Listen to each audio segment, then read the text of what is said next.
Welcome back to Truth to Tell. I'm Michelle Ali-Murati. And I'm Andy Driscoll. Okay, we've had conversations galore about affordable housing options around the state and metro, and especially when foreclosures mushroomed.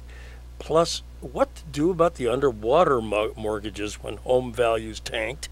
We covered those like a blanket, or at least as much as we could, we thought.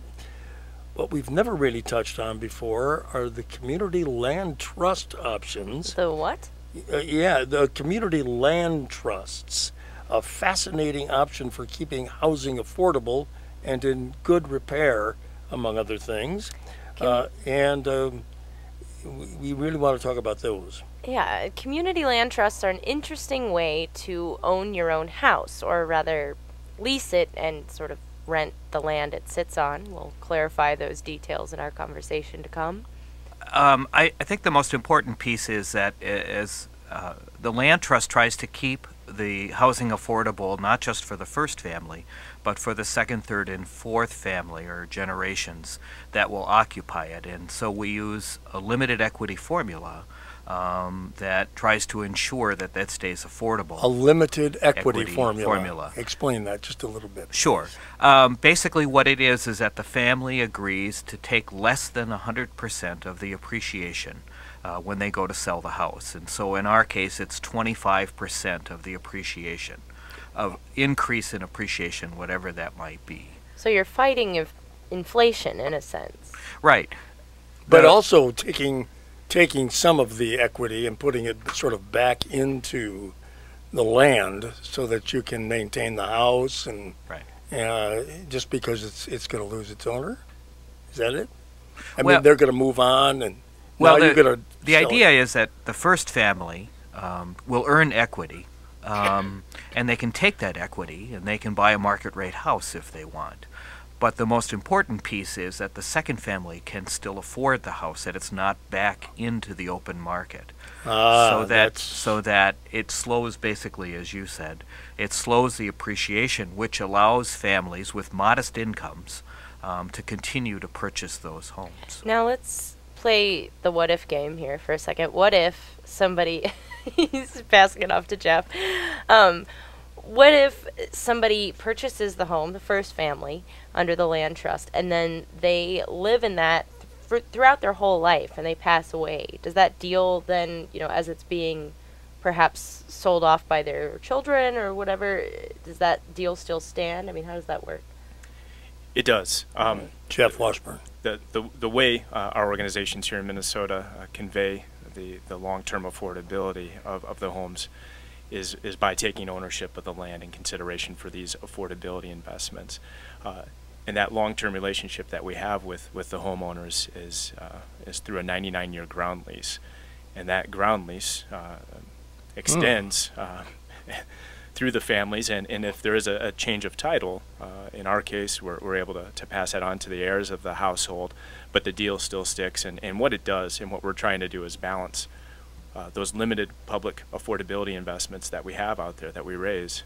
We put in a lot of money on the front end to help households purchase a home with the understanding that those dollars are going to get passed on to subsequent home buyers. How much are you guys, as the trust, trust owners of the land underneath these houses, how much are you responsible for maintaining the property itself, such as repairs and to the house itself, or upgrading its codes and plumbing and that sort of thing?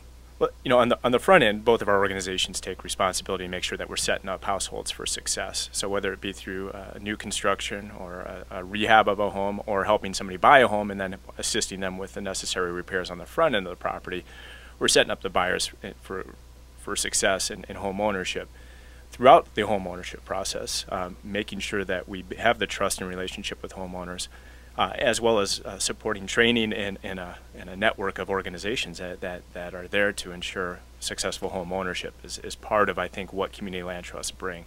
We have a long-term relationship with homeowners, and with that, if somebody does have an issue with plumbing, if they have a problem with electrical, or they just need a good handyman, we're a trusted relationship that they can reach out to. So and make you're sure that we're also a setting them up. reference point. So you have like a network of contractors or something, right? Well, Or- that makes sense, of course. You have a stake in wanting that house to be saleable and marketable. How many pieces of land do you own? Plots? We've got about 70 at this point. I believe we have about 130 It's land trust homes. It's in just Minneapolis. St. Paul and So Minneapolis. so the every 70 day. number was St. Paul, just for our listeners who aren't. Yeah, 70 in St. Greg Paul. gave that 70 figure. And Jeff- 130 in the city of Lakes, which is about Minneapolis. That's St. Paul and Minneapolis. That's Essentially. Well, it's just amazing how that proportion always seems to work out. Well, and let's talk about what you look for when you're buying land or collecting land, as you will. I don't know how you would refer to it. Are you looking for specific things, specific neighborhoods, specific concentrations of people? What goes into those considerations? Well, I think both of our organizations, and I think the beauty of community land trusts is that they're created to represent the needs, challenges, and opportunities within their communities. Okay. So in the case of Minneapolis, the City of Lakes Community Land Trust, when we started, there were already quite a few community developers in town, and our organization was very purposeful to say, we're going to partner and we're going to augment the work of all the other great community developers in the city.